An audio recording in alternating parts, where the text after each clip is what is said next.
Welcome to Abergavenny Baptist Church. Life, faith, together.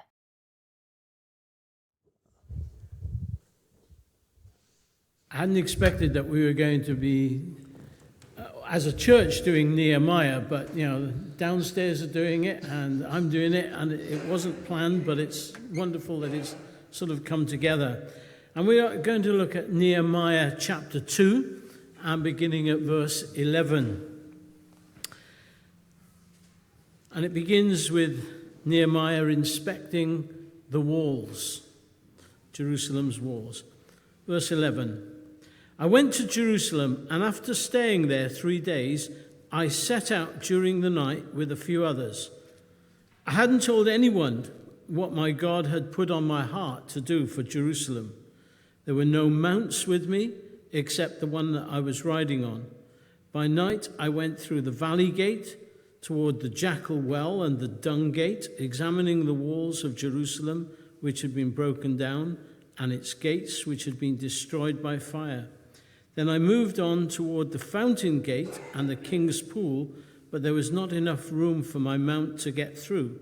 So I went up the valley by night, examining the wall. Finally, I turned back and re-entered through the valley gate.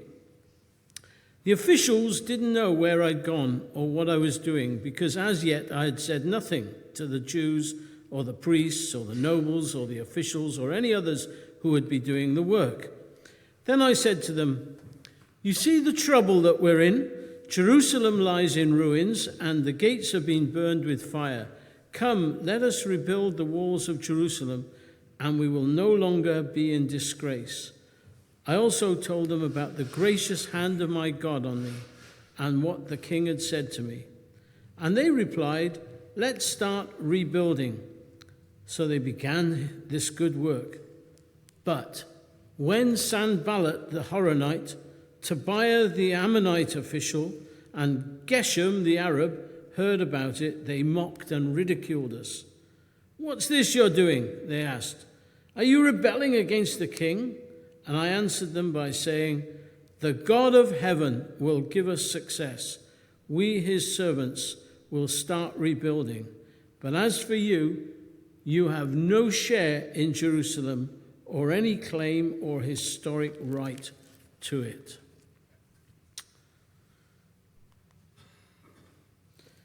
Now, if you could do anything,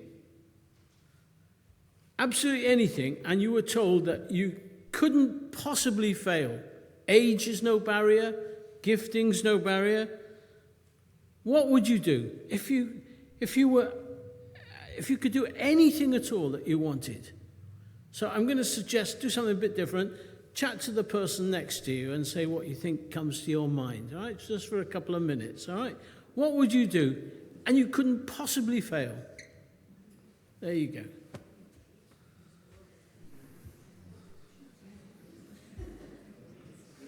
You might have already done it.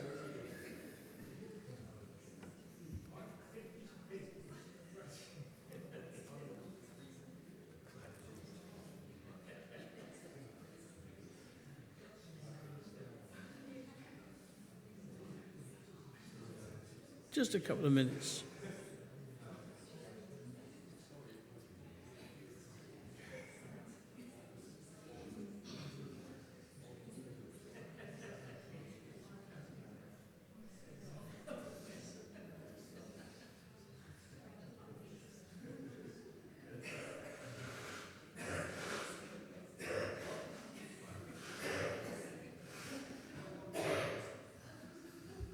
Okay, well, I'm sure it's got the little grey cells going.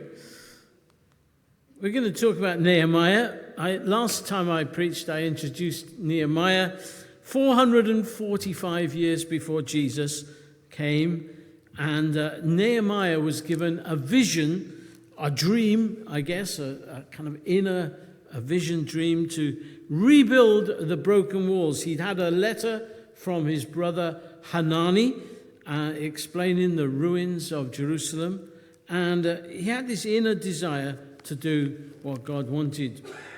And I kind of gave 5 things that happened in chapter 1 of Nehemiah. They were face the problem, feel the pain, fast and pray, make friends of peace, and form a plan. It kind of, I'm sure you've remembered them, so, you don't need to have a test on it. But basically, he had all these kind of things going through his mind as he sort of dreamt about this massive task about rebuilding the walls of Jerusalem. Now, many of us may have had dreams, I don't mean dreams that you get at night. I mean, sort of dreams of a job that you might do, or something that might happen in a church, or something that God might do with you in your place of work. I've had loads, but I have to say most of them never come to anything, really, if I'm perfectly honest, which is sad. But they never turn into reality. But for Nehemiah, he had this passion to rebuild the walls after he'd done those 5 things, and to turn them into reality. I've just got 3 points that are a bit simpler to remember as we look at this chapter a little bit closer. And the aide-memoire I've used is estimate the task, expect trouble, and encourage the team. Now, before we look closer at this and expand it, I want you to notice how patient Nehemiah was. He didn't rush this project. He wasn't impulsive. It says actually he took 3 days to estimate the task and to weigh things up. Sometimes when we get something, a vision, a dream to do some new work, maybe in church, take some time to think it through. Write it down maybe. Talk it through with some friends. I mean, you wouldn't buy a house, would you, unless you had a survey built, a survey done. You wouldn't start a job unless you looked at perhaps the job description or the salary. Take time to estimate what you do. And Nehemiah, he estimated the task with discretion and detail. Now, interesting, in verses 11 and 12 here, he was discreet. Discretion means not letting everyone see everything straight away. Nehemiah went by night, and he told no one to begin with. In Jesus' Sermon on the Mount, he said, effectively, don't make a song and a dance about your good works, particularly when it comes to praying, fasting, or giving. Don't let your left hand know what your right hand is doing. Act as wise as serpents and gentle as doves. Act with discretion, in other words. And Nehemiah estimated the task and paid attention to detail as well.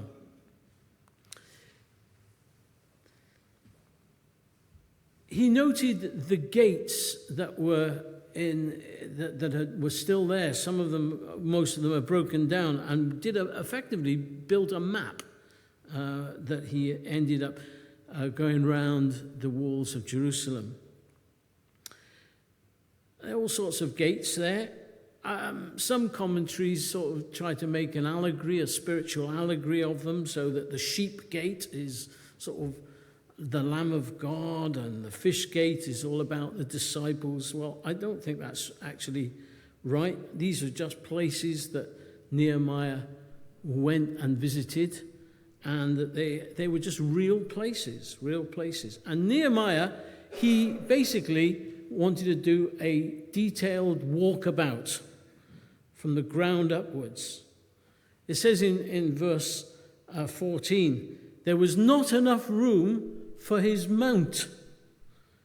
In other words, this little bit of detail is that he couldn't quite push through the sort of narrow bit for his donkey. That's the mount. Sometimes I see more. I don't know about you, but I see a lot more when I get out of my car and I walk. You see the actual places. You look at the detail.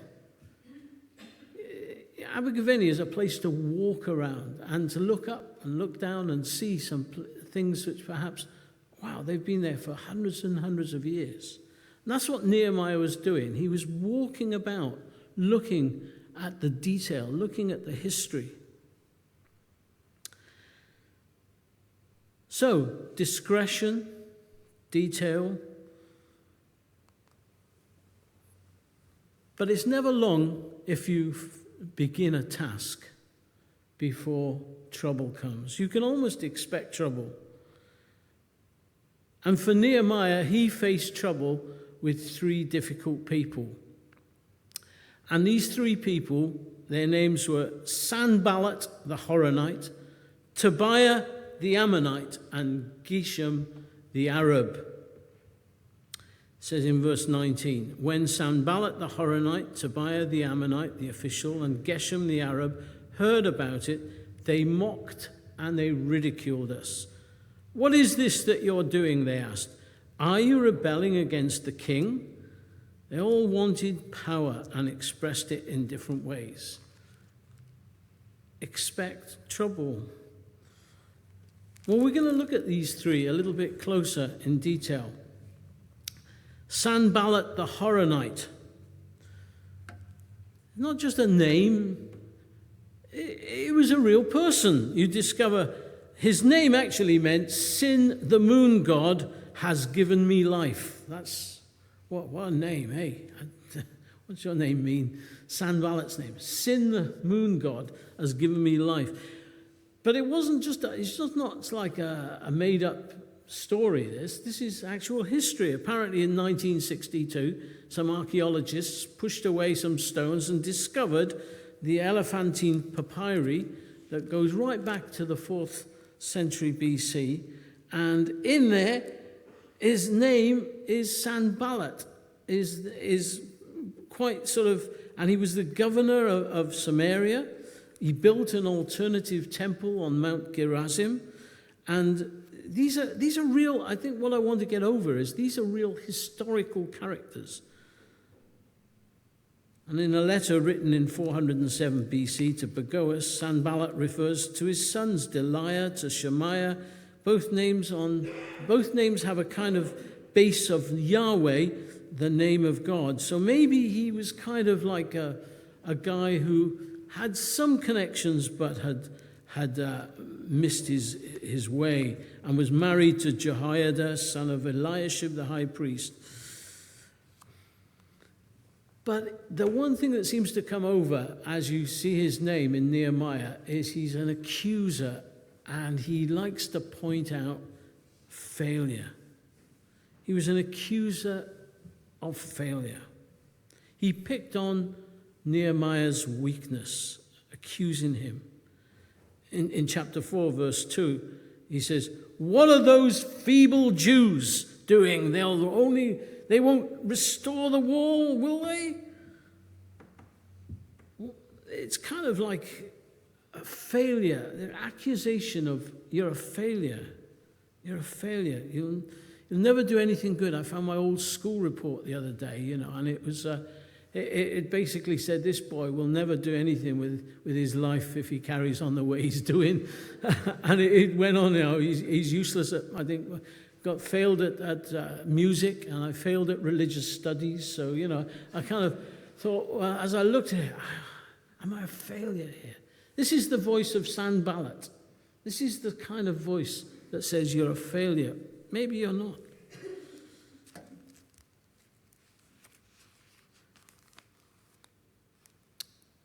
In fact, just as an illustration, I was looking for some sermon illustrations and came across Michelangelo. Apparently, when he was carving out this piece of marble, someone accused him of being useless. This is Michelangelo.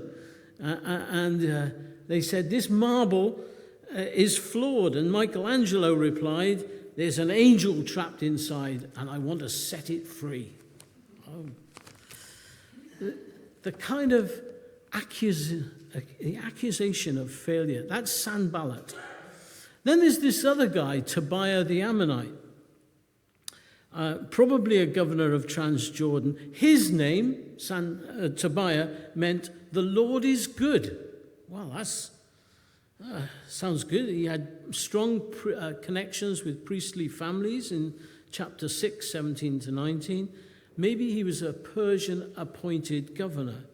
He probably grew up with people making jokes, perhaps, about his name. They'd look around at the destruction of Jerusalem and say, Tobiah, the Lord is good? Really? There's a kind of like sarcasm. And I think he had a kind of sarcastic kind of trait to him.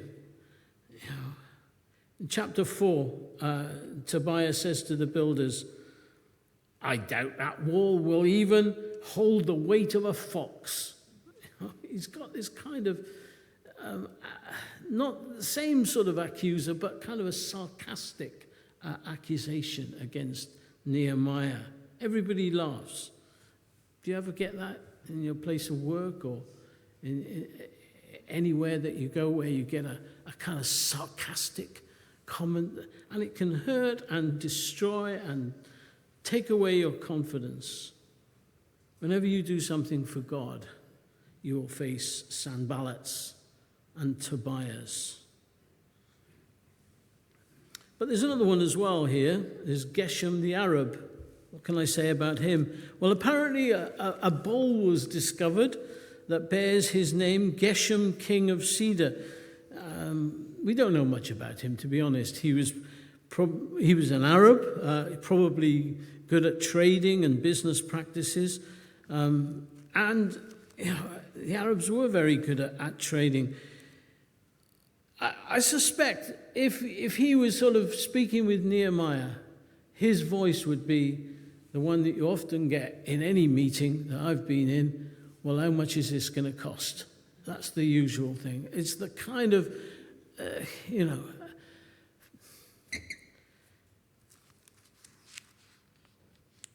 you'll always get someone who will discourage you on that one, I think, on anything. So what's Nehemiah's response to Sanballat, Tobiah, and Geshem?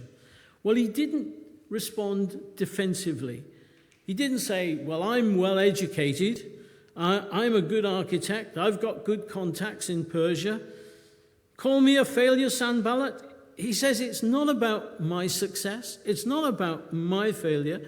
The God of heaven will give us success. That's what he says, the gracious hand of God is upon us. Tobiah, you're calling me names? Well, you can call me a servant if you like, because that's exactly what I am. A servant of God. Can't get much lower than a servant, but I'm a servant of God. And Geshem, look, you have no share in Jerusalem or any claim or historic right to it. In other words, Nehemiah knew that it belonged to God, God's provision for his work. Whatever you do that takes a bit of a risk, there'll always be some kind of opposition. You put something on Abergavenny Voice, if you're into social media, and you will get an awful lot of comment back.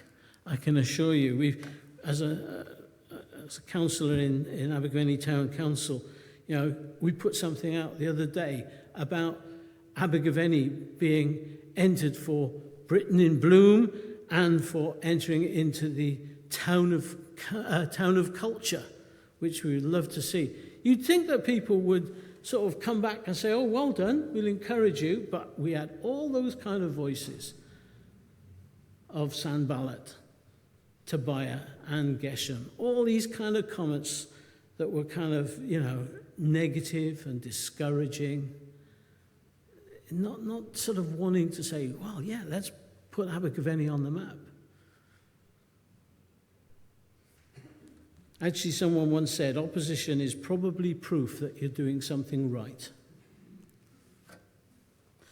So that's the second point, expect trouble. And my final point is encourage the team. How do you encourage the team?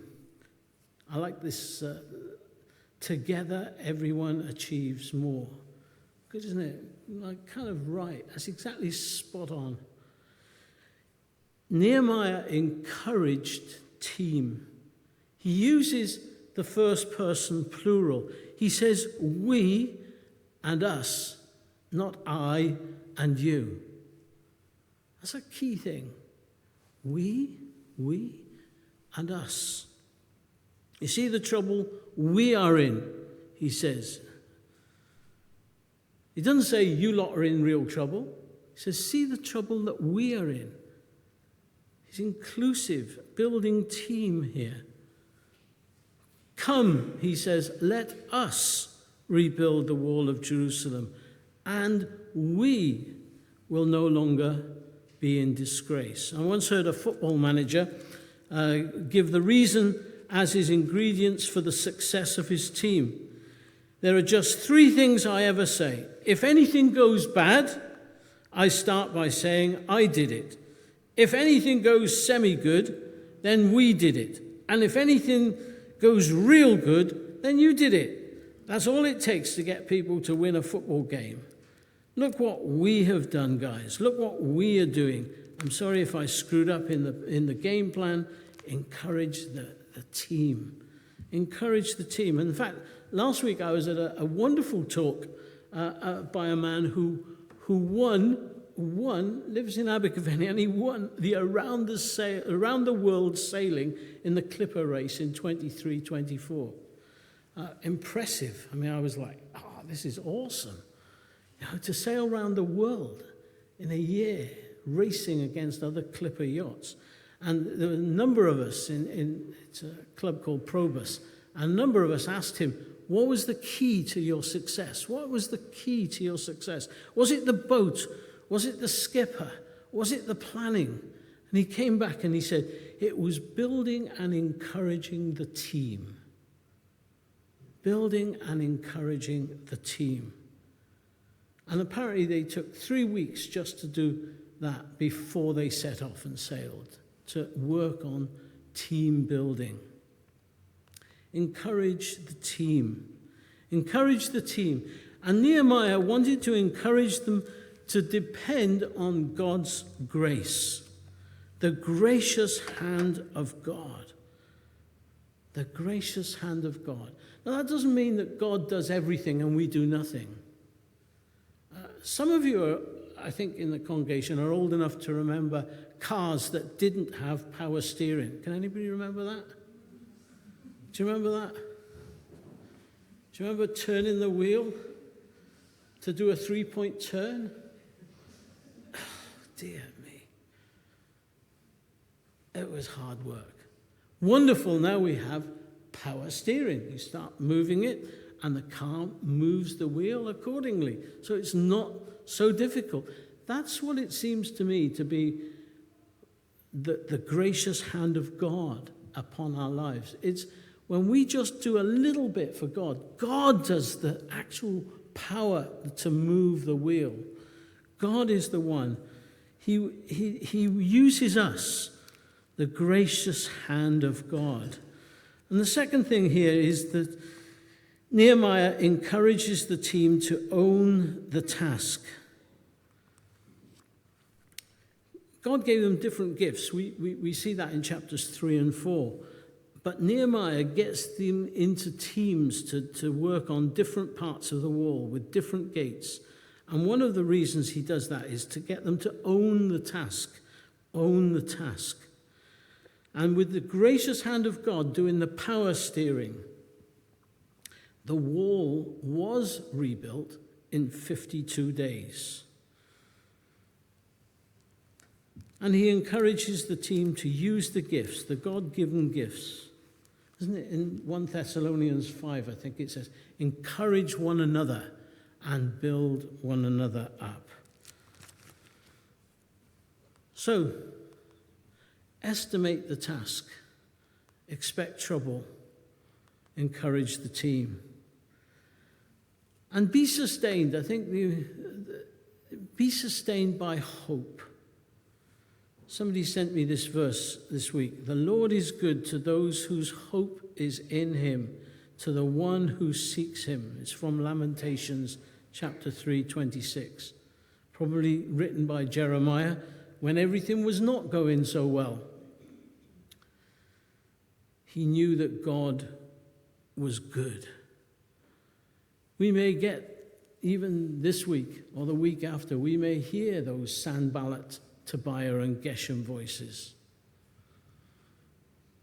And our response must be about the gracious hand of God is upon us. These are not just 3 points for a defeated Welsh rugby team. These are points for us to take with us in whatever situation we're in. Estimate the task with discretion, with detail. Expect the trouble. Expect that happens. But most importantly, encourage those who are near you and with you and close to you. Encourage the team. Build one another up. And most importantly, fix your hope on the gracious hand of God. Thank you for watching.